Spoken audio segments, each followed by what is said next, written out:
जय हिंद दोस्तों। एमपीपीएससी हिंदी की यूट्यूब प्लेटफॉर्म पर आपका स्वागत है।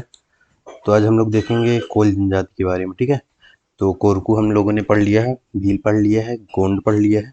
ठीक है, कोल जनजाति के बारे में देखते हैं। गोंडों के बाद कोल प्रदेश की सबसे बड़ी जनजाति है। कोल जनजाति जो है गोंडों के बाद तीसरी बड़ी जनजाति है। ठीक है, तो हाँ, जो सबसे बड़ी जनजाति कोल के बाद गोंडों के बाद कोल प्रदेश की सबसे बड़ी जनजाति है। तो फर्स्ट नंबर पे कौन सी है? भील है, सेकंड पे गोंड है और थर्ड नंबर पे सबसे बड़ी जनजाति कौन सी है? कोल जनजाति है।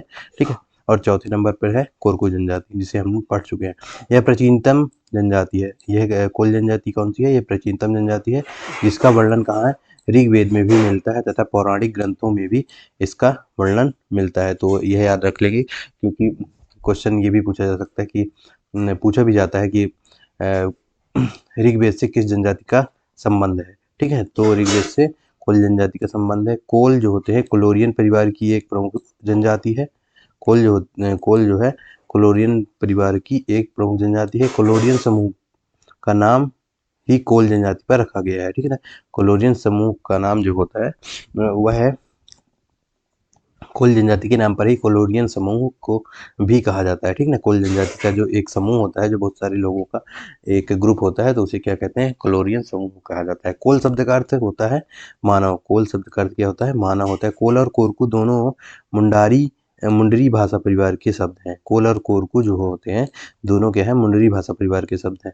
कोल एक गोत्रीय समाज है। कोल एक गोत्रीय समाज है। कोल गोत्रों से बंधे होते हैं। ठीक है, यह कोल जो होते हैं सर्वाधिक मध्य प्रदेश में कहाँ पास पाए जाते हैं? बघेलखंड क्षेत्र में पाए जाते हैं। सर्वाधिक रीवा, सीधी, सतना और शहडोल में पाए जाते हैं। कहाँ पाए जाते हैं? रीवा, सीधी, सतना, शहडोल में पाए जाते हैं। कोल अपने को रीवा जिला का फरेंदा और कुराली गांव का मूल निवासी भी मानते हैं। ठीक है, यह मुंडा जनजाति की एक शाखा है। मुंडा जनजाति कहाँ पे पाई जाती है? झारखंड में यह सर्वाधिक पाई जाती है। ठीक है, और सबरी को यह अपनी माता मानते हैं। सबरी जो भगवान राम से जिनका संबंध है, तो यह है सबरी को अपनी माता मानते हैं। कोलों का मुख्य कर्म कृषि मजदूरी है। कोल समाज का जो मुखिया होता है वह क्या कहलाता है? चौधरी कहलाता है। ठीक है, नृत्य इनमें सर्वाधिक प्रचलित है कुलदह का। ये शॉर्ट में है, अभी हम डिटेल से भी इसके बारे में देखेंगे। ठीक है ना, गोहिया पंचायत जो होती है इनकी, गोहिया पंचायत, इनकी पंचायत को गोहिया कहते हैं। ठीक है, और यह जनजाति मांस मदिरा का सेवन नहीं करती। कोल जनजाति जो होती है मांस मदिरा का सेवन नहीं करती है। ठीक है, पूजा पूजा किसकी करते हैं? सूर्य की। हिंदू देवी देवताओं के, जो भी देवी देवता होते हैं हिंदुओं के, और वह भी त्यौहार भी मनाती है। दिवाली, दशहरा और होली के त्यौहार। उपजातियां इसमें कौन सी हैं? रौतिया, रौतेले। कोल जनजाति की 22 उपशाखाएं मानी गई हैं। ठीक है, कोल जाति की के कई गांवों की एक पंचायत होती है, जिसे क्या कहते हैं? गोहिया कहते हैं। तो गोहिया को जरूर याद रखेंगे। ठीक है, तो गोहिया को जरूर याद रखेंगे। ये जो है गोहिया, ठीक है, गोहिया को याद रखेंगे। ये पूछा जाता है कोल जनजाति की पंचायत को क्या कहते हैं? गोहिया कहा जाता है। इनके मध्य विवादों का निपटारा जो कि करती पंचायत का जो मुखिया होता है वो गोहिया कहलाता है, और इनके विवादों का निपटारा भी पंचायत का गोहिया ही किया करता है। कोल एक कला संस्कृति संपन्न जनजाति है। कोल दहका उनका प्रसिद्ध आदिम नृत्य है। कोल दहका जो होता है उनका प्रसिद्ध आदिम नृत्य है। कोल अधिकांश खेतीहर मजदूर होते हैं। कोल जो होते हैं अधिकांश से खेतीहर मजदूर होते हैं।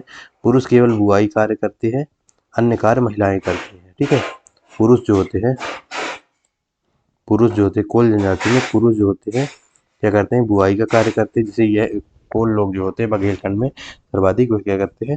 खेती का कार्य करते हैं और अधिया का कार्य करते हैं। कोल लोग है ना, मतलब आधा आधा बटाई का कार्य, मतलब खेती दूसरे के खेत में कार्य करते हैं, और उसमें अनाज जो होता है आधा हिस्सा उनका होता है जब भी उपज होती है तो। ठीक है, और महिलाएं देखिए इसमें क्या है? बुआई का कार्य कौन करते हैं? कोल जनजाति करती है। बुआई का कार्य जो होती है कोल जनजाति करती है, और अन्य महिलाएं क्या करती हैं? अन्य कार्य जो होती है महिलाएं करती है, जैसे कटाई, छटाई और अन्य कार्य जो भी होते हैं ना, बुआई का कार्य और पानी वानी देने का कार्य क्या करते हैं? पानी देने का कार्य खेतीहर मजदूर कोल लोग करते हैं ना, जो पुरुष लोग होते हैं। ठीक है, कोल कृषि के अतिरिक्त कारखानों में मजदूरी तथा खदानों में मजदूरी के रूप में कार्य करते हैं ये लोग। ठीक है, खदानों में भी मजदूरी के रूप में भी ये कार्य करते हैं। ठीक है, इसमें प्रीवियस में देखते हैं ये जो है भगवान राम की भक्ति सबरी माता से इनका कोल जनजाति का संबंध जो है तो सबरी माता से किया जाता है। ठीक है, इसे देखेंगे, ये कोल जनजाति का सबरी माता से संबंध माना जाता है। कोल जनजाति मध्य प्रदेश की तीसरी सबसे बड़ी अनुसूचित जनजाति है। ये क्या है, एमपी की गवर्नमेंट की वेबसाइट से लिया गया है। ठीक है, मध्य प्रदेश में कोल जनजाति की 10 लाख से भी ज़्यादा जनसंख्या मुख्य रूप में रीवा, सीधी, सतना, पन्ना एवं सिंगरौली जिलों में निवास करती है। ठीक है, यह खरवार समूह की एक प्राचीन जनजाति है। ये खरवार समूह की एक प्राचीन जनजाति है। जो अपना संबंध किससे बताते हैं, जो अपना संबंध है भगवान राम की भक्ति सबरी से मानते हैं। जिनका जूठा बेर किसने खाया था, भगवान राम ने खाया था, तो उनका सबरी माता से इनका संबंध बताया जाता है। महर्षि पाणिनि के अनुसार जो होते हैं, कोल शब्द कुल से निकला है, जो समस्त भावबोधक होता है, भावबोधक है। ठीक है ना, महर्षि पाणिनि के अनुसार, ये जरूर याद रखेंगे कि महर्षि पाणिनि के अनुसार कोल शब्द जो होता है कुल से निकला। ठीक है ना, जिसका संबंध होता है भावबोधक। ठीक है, ये हो गया हमारा कोल जनजाति के लोग जो ये नृत्य करते हैं उनके बारे में यह दिया हुआ है। ठीक है, इस प्रकार से वह नृत्य करते हैं। और ये देखते हैं, अब देखते हैं थोड़ा डिटेल से इनके बारे में देखते हैं। नामकरण अपने सदस्यों को यह लोग क्या कहते हैं, होर या कोरो कहकर पुकारते हैं। ठीक है, कोल जनजाति के लोग जो होते हैं अपने सदस्यों को होर या कोरो कहकर पुकारते हैं, जिसका अर्थ होता है मानव। जिसका अर्थ क्या होता है, मानव। संस्कृत में कोल शब्द का अर्थ जो होता है, संस्कृत में कोल शब्द का अर्थ क्या होता है, सूकर होता है। अगर पूछ लेता है कि संस्कृत में कोल शब्द का अर्थ क्या है, तो सूकर होता है। तो इसे आप लोग याद रखेंगे। कोल से बना, जिसका अर्थ है किनारा, अर्थात जो जातियां पर्वतों की तलहटी में नदियों के किनारे बसी व कोल, वह क्या कहलाई, कोल कहलाई। ठीक है, तलहटी से नदियों के किनारे बसी वे कहलाई, कोल कहलाई है। ठीक है, कोल जो होता है कुल से बना है, जिसका अर्थ है किनारा, अर्थात जो जातियां पर्वतों की तलहटी में नदियों के किनारे बसी वे क्या कहलाई, कोल कहलाई है। ठीक है, नेक्स्ट देखते हैं उत्पत्ति के बारे में देखते हैं। तो कोल मुंडा समूह की एक अत्यंत प्राचीन जनजाति है। कोल जो जनजाति है मुंडा समूह की एक अत्यंत प्राचीन जनजाति है। अग्नि पुराण व मत्स्य पुराण में कोलों का उल्लेख मिलता है। तो अग्नि व मत्स्य पुराण में कोल जनजाति का उल्लेख मिलता है। तो यह कहाँ, अग्नि पुराण और मत्स्य पुराण में मिलता है इसका उल्लेख। सबरी माता से कोल जनजाति का संबंध है।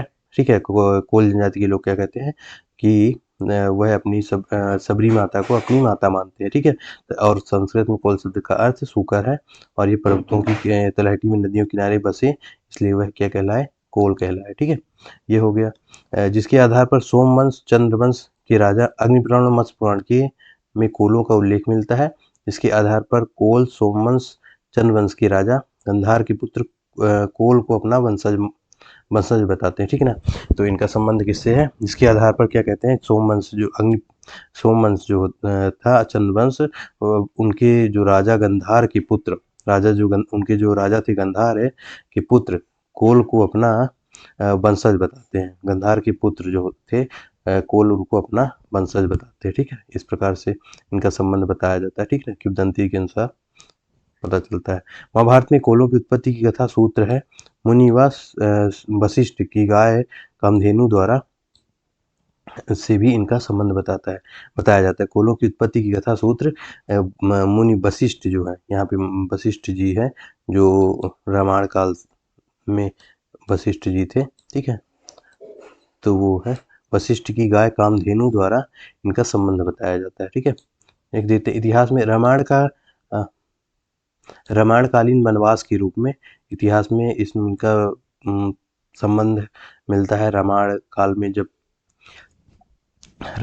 जब क्या हुआ था जब राम जी वनवास के रूप में गए थे चित्रकूट, तो वहाँ पे क्या हुआ, जो उनका घर बनाया हुआ था घास फूस व झोपड़ियों से, तो कोल जनजाति के लोगों ने ही बनवाया था। तो इसलिए इनका संबंध रामायण काल से भी संबंध बताया जाता है। मोहनजोदड़ो हड़प्पा की खुदाई से जो अस्थिपंजर मिले थे, इनमें कोल मुंडा मुख मुद्रा वाले मानवों के भी अवशेष इसमें मिलते हैं। ठीक है, रामायण कोल करत वेश सब आए, रचे परन तृण सदन सुहाए, यह रामायण संबंध से है। जैसे इसका ये है ना, ये रामायण काल से ही संबंधित है। तो कोल किरत जो जनजाति के लोग थे, वह क्या कर रहे थे, वेश सब आए, ये सब लोग आए हुए थे, और क्या किए थे, उन्होंने तृण तिनका तिनका उठाकर उनका घर बनाया हुआ था। रचे परन तृण सदन सुहाए, सदन मतलब घर होता है, ठीक है, सदन का निर्माण किया था, ठीक है। जनसंख्या हो गया, जनसंख्या के बारे में देखते हैं तो यह जनजाति जो है कोल जनजाति तीसरी सबसे बड़ी जनजाति है, ठीक है ना। स्वयं 22 उपशाखाओं में विभाजित है, यह भी याद रखेंगे। 2011 की जनगणना के अनुसार 11.67 लाख जो जनजाति है कौन सी क्या है कुल जनजाति की जनसंख्या जो है मध्य प्रदेश में 2011 के अनुसार 11.67 लाख है, जो जनजाति का 7.6% है, ठीक है, जो जनजाति का 7.6% है। ये मुख्यतः रीवा सतना सीधी शहडोल में पाए जाते हैं, हम लोगों ने देख लिया है, ठीक है। बघेलखंड क्षेत्र में पाए जाते हैं, और बघेलखंड क्षेत्र कहाँ पे है आप लोगों को पता है, ठीक है। ये दिखा देता हूँ एक बार मैप में किस क्षेत्र में है, ठीक है, एक सेकंड मैप में आपको दिखा देते हैं।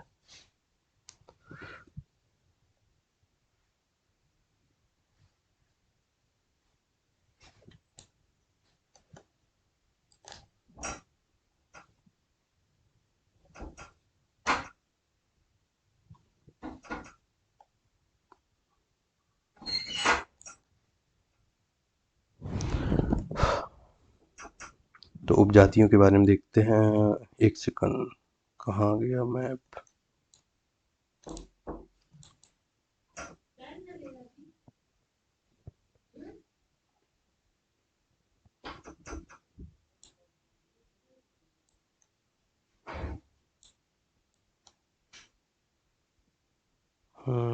अभी मिल नहीं रहा, फिर दिखाते हैं, ठीक है ना। मध्य प्रदेश का पूर्वी क्षेत्र जो होता है बघेलखंड का, तो वो क्या है, 2 मिनट रुक लो।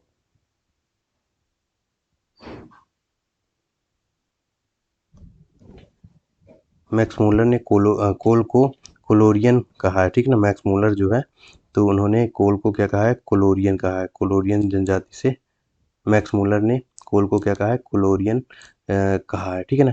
और इनकी जन उपजातियां कौन कौन सी हैं, रौतिया रौतेले, इन्हें ज़्यादातर मिलेगा आपको, भड़लिया और दसोरा, मडनडा, कगवाटिया, कठोतिया, इन्हें एक बार पढ़ लेंगे तो क्या होगा कि एक बार आता है तो फिर गलत नहीं होगा, ठीक है। तो राज्य स्तरीय कोल विकास प्राधिकरण के बारे में देखते हैं हम लोग, ठीक है। राज्य स्तरीय कोल विकास अभिकरण, तो इसकी गठन कब हुआ था, इसकी स्थापना कब हुई थी, 6 जून 2011 में हुई थी। उद्देश्य कोल जनजाति के घर के लिए प्रथम आर्थिक शैक्षणिक और सामाजिक विकास का मार्ग प्रशस्त करना इसका राज्य स्तरीय कोल विकास प्राधिकरण का उद्देश्य है, ठीक है ना। आर्थिक शैक्षणिक व सामाजिक विकास का मार्ग प्रशस्त करना, ठीक है। बोली इनकी क्या है, कोलों में मुंडा व कोल बोलियों का प्रचलन है, ठीक है। मुंडा समूह की भाषा में विकृति के कारण वर्तमान में कोल बघेली बोली बोलते हैं, ठीक है। मुंडा समूह की भाषा में विकृति के कारण जो पहले जो इनकी बोली हुई होती थी, क्या होती थी, मुंडा समूह की बोली होती थी। तो अब बघेलखंड में निवास करने के कारण इनकी क्या हो गई है, बोली बघेली हो चुकी है, ठीक है ना, विकृति हो चुकी है। तो इनकी बोली क्या हो गई है, बघेली बोली। अब यहाँ के लोग यहाँ पे जनजाति निवास करती है तो बघेलखंड की बोली ही बघेली है, इसलिए यहाँ पे विकृति के कारण कोल जनजाति के बघेली बोली हो गई है, ठीक है ना। सतना में बुंदेली मिश्रित बघेली भाषा है, ठीक है। सीधी में भोजपुरी मिश्रित बघेली है, रीवा में मूल बघेली है, सतना में बुंदेली मिश्रित बघेली बोली जाती है, ठीक है। तो इसमें थोड़ा थोड़ा बुंदेली के भी तत्व दिखाई देते हैं, ठीक है। तो यहाँ पे क्या है, सतना में बुंदेली मिश्रित बघेली भाषा है, सीधी में भोजपुरी मिश्रित बघेली भाषा है, ठीक है। रीवा में मूल बघेली बोली जाती है, शहडोल मंडला में छत्तीसगढ़ मिश्रित बघेली बोली जाती है, शहडोल और मंडला में छत्तीसगढ़ी मिश्रित बघेली भाषा बोली जाती है, रीवा में मूल बघेली बोली जाती है, ठीक है। सीधी में थोड़ा थोड़ा भोजपुरी के तत्व दिखाई देते हैं वहाँ की बोली में, ठीक है। नेक्स्ट देखते हैं, आवास कैसी है, कोल जनजाति का गांव कोल जनजाति गांव में रहती है, जिन्हें क्या कहते हैं, टोला कहा जाता है। इस क्षेत्र में जहाँ कोलों की आबादी अधिक होती है उसे क्या कहते हैं, कोल्हान कहते हैं, या फिर कोल्हन टोला कहते हैं, ठीक है। यहाँ पे जहाँ पे कोल लोग ज़्यादा मात्रा में बसते हैं तो वहाँ पे उसे क्या कहते हैं, कोल्हन टोला या कोल्हान के रूप में जाना जाता है। कोलों के घर घास फूस व मिट्टी से बने होते हैं, जिसे मड़िया या झोपड़ी कहते हैं, ठीक है।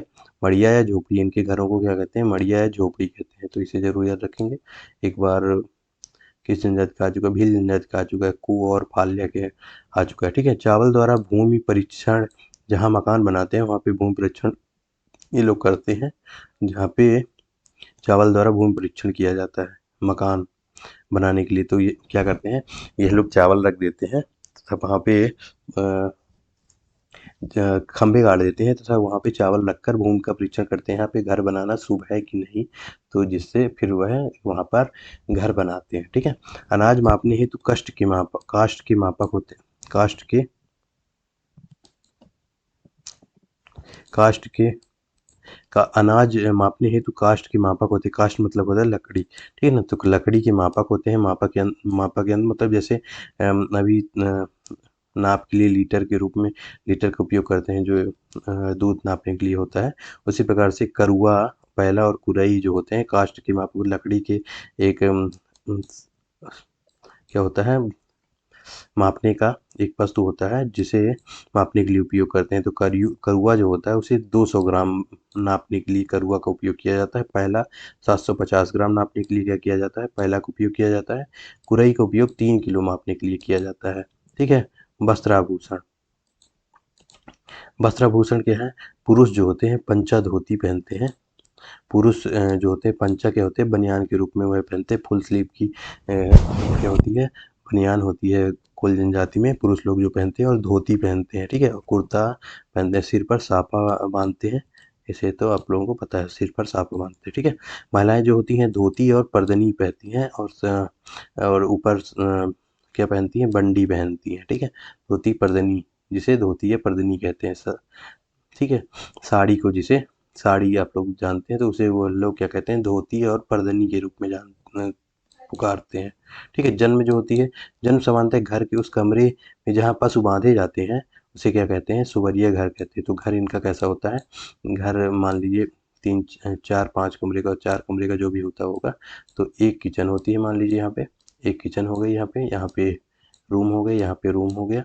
और इसको क्या होता है, यहाँ पे पशुओं को बांधने के लिए का स्थान होता है, जहाँ पे पशु बांधे जाते हैं। तो इसको क्या कहते हैं, तो जब कोई भी महिला क्या होती है, अ,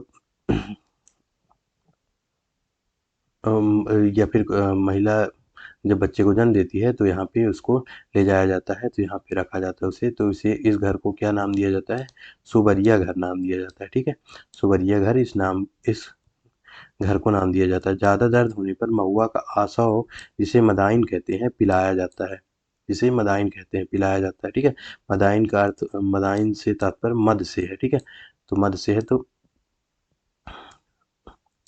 मद से है, तो मतलब दारू पीने से मदाइन क्या होता है, दर्द कम होता है। महुआ का आसव पीते हैं, महुआ की दारू पीते हैं, जिससे जिससे क्या होता है, उनका दर्द जो होता है, महिलाओं का दर्द कम हो जाता है, तो उसे पिलाया जाता है। ठीक है, बरहाव। बरहाव जो होता है, जन्म के 12वें दिन किया जाने वाला संस्कार होता है। इस अवसर पर महिलाएं सोहर गीत गाती हैं और पूजा पाठ कराया जाता है बरहाव में। ठीक है, तो बरहाव वह होता है, 12वें दिन किया जाता है, बच्चों को नए कपड़े पहनाए जाते हैं फिर, और महिलाओं के साथ पूजा पाठ की जाती है, वही होता है। राज्य में कुलदह का नृत्य किया जाता है। कोल जनजाति में जब बच्चा होता है तो क्या होता है कि इनकी खुशी में यह कुलदह का नृत्य कोल जनजाति द्वारा किया जाता है। कुलदह का नृत्य कोल से संबंधित है, जिसे कुलदह का नृत्य क्या होता है, कोल जनजाति करती है। मृत्यु संस्कार, कोल जनजाति में मृत्यु के बाद शव को जलाने, दफनाने व जलदाग देने की प्रथा प्रचलित है। ठीक है, कोल जनजाति में मृत्यु के बाद शव को जलाने, दफनाने व जलदाग देने तीनों की प्रथा प्रचलित है। बच्चे जब कम उम्र का होता है या फिर अविवाहित होता है तो उसे क्या किया जाता है, दफना दिया जाता है। ठीक है, उसे क्या किया जाता है, दफना दिया जाता है। विवाहित बड़े स्त्री पुरुष जो होते हैं उन्हें क्या किया जाता है, जलाया जाता है, अग्निदाह दी जाती है। कुछ विशेष क्षेत्रों में जलदाग देने की प्रथा भी प्रचलित है। ठीक है, पर्व त्योहार के बारे में देखते हैं। तो कोल हिंदू के प्रभाव में सभी हिंदू त्योहार मनाते हैं। जो कोल जनजाति के लोग हैं तो हिंदू जनजाति की तरह ही सारे त्यौहार मनाते हैं, जैसे दिवाली, दशहरा और होली त्यौहार कोल जनजाति मनाने लगी है वर्तमान में। नवाखानी क्या है, नए अनाज के आने पर नवाखानी उत्सव मनाते हैं कोल जनजाति के लोग। ठीक है, सामाजिक संगठन के बारे में देखते हैं। मुखिया इनका कौन होता है, टोला का सर्वोच्च अधिकारी होता है, जो कि मुखिया होता है, जिसे चौधरी, महतो या गौरिया कहते हैं। तो गौरिया यह याद रखेंगे कि 3 चीज़ें किसे कहते हैं, कोल जनजाति के मुखिया को कहना कोल जनजाति के लोग पसंद करते हैं या फिर कहते हैं, ठीक है। चुनाव सर्वसम्मत से होता है, इनका मुखिया जो होता है, मुखिया का चुनाव जो होता है तो क्या होता है, सर्वसम्मत से होता है, ठीक है, ये याद रखेंगे। बरुआ जो होता है कोलों का धार्मिक नेता होता है, इसे देवी देवता के भाव आते हैं, मतलब भगवान आते हैं, वह बरुआ जनजाति के बरुआ को, जो कि कोल जनजाति का धार्मिक नेता होता है और उसके ही कहने पर वह धार्मिक कार्य संपन्न कराते हैं जो भी कोल जनजाति के लोग होते हैं, ठीक है। भुइयार जो होते हैं, भुइयार क्या होता है, ओझा या पंडा भी कहते हैं इसे, जो कि क्या करता है, जड़ी बूटी तंत्र मंत्र पूजा पाठ का कार्य करता है, भुइयार कहलाता है। मतलब किसी के घर में भी पूजा पाठ का कार्य कराने वाला जो व्यक्ति होता है उसे भुइयार कहते हैं। न्योतिया क्या कहलाता है, आमंत्रण देने हेतु नाई का कार्य करता है, ठीक है। तो आमंत्रण देने का कार्य यह करता है, मतलब जब भी किसी भी घर परिवार में शादी या फिर बच्चे होते हैं तो उन्हें न्योता देने का कार्य क्या करते हैं, आमंत्रण देने का कार्य न्योतिया कहलाता है, जो कि नाई का कार्य भी करता है, ठीक है। ये हो गया पंचायत में। पंचायत प्रचलन में है, मुखिया व बड़े प्रतिष्ठित लोग होते हैं पंचायत में, ठीक है। दंड को कोल कोदई भाजी कहते हैं, दंड को। पंच को गोहिया पंचायत कहते हैं, पंच को क्या कहते हैं, गोहिया पंचायत कहते हैं, ठीक है। नृत्य कुल दहका सर्वप्रिय नृत्य होता है, कोल जनजाति का सर्वप्रिय नृत्य क्या होता है, कुल दहका होता है।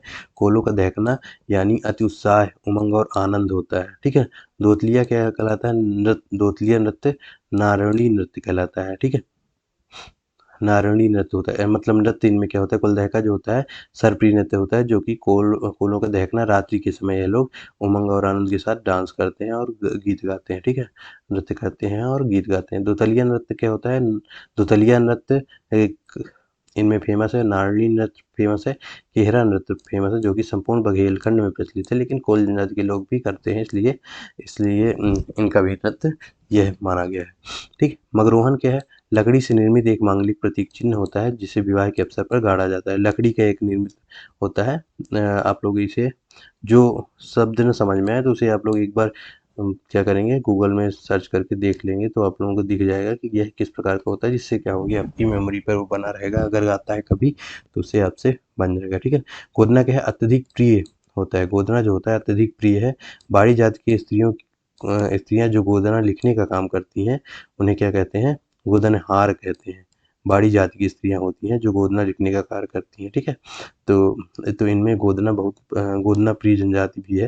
गोदना हल्ला की सारी जनजातियां हैं, तो इसमें तो इस जनजाति के जो महिलाएं होती हैं, बाड़ी जाति की स्त्रियां जो होती हैं, गोदना लिखने का जो कार्य करती हैं उन्हें क्या कहते हैं, गोदनहार कहते हैं, ठीक है, गोदनहार कहते हैं। नेक्स्ट, गीत कोलों की वाचक परंपरा में प्रमुख गीत है, ठीक है। सोहर गीत क्या है, शिशु जन्म के बाद 6 से 12 दिन के अंदर सोहर गीत गाया जाता है, जिससे सोहर कहते हैं। दादर गीत क्या है, स्त्रियों द्वारा समान अवसर पर यह गीत गाया जाता है, ठीक है। आगत क्या है, नवरात्रि में गाए जाने वाले गीत जो होते हैं अगत गीत कहलाते हैं। हिजली, कजली, टप्पा जो होते हैं यह गीत क्या है, यह गीत गाए जाते हैं इन जनजातियों में। जनवासा, बारात ठहरने के बाद बाद जो होता है, वधू पक्ष की स्त्रियां दूल्हे हित भोजन लाती हैं, दूल्हा परीक्षण करता है, वह 7 फेरे लेता है, भोजन नहीं करता, तब महिलाएं जनवासा गीत गाती हैं। तो इसमें क्या होता है एक्चुअली कि जब लड़का पक्ष की बारात जाती है तो जनवासा में ठहरती है, वहाँ पे क्या करते हैं, वहाँ पे खाना खिलाने के लिए महिलाएं लाती हैं दूल्हे को, और वह दूल्हा क्या करता है, सूंघ कर उसका परीक्षण करता है, तो उससे फिर और उसकी 7 फेरे भी लेता है, खाने की 7 फेरे भी लेता है। अगर वह नहीं करता है तो तब फिर महिलाएं क्या करती हैं, जनवासा गीत गाती हैं। नेक्स्ट हो गया देवी देवता, अटूट आस्था रखते हैं देवी देवता में, यह लोग कोल जनजाति के लोग अटूट आस्था रखते हैं। ठाकुर देव जो होता है ग्राम देवता, ग्राम के रक्षक के रूप में इन्हें पूजा जाता है। और क्या किया जाता है, ठाकुर देव को एक क्या बना दिया, एक कोल जनजाति में एक स्थान पे उन्हें बना दिया जाता है ठाकुर देव को, और फिर वहां पास से उनकी पूजा करते हैं, सभी लोग पूजा करते हैं।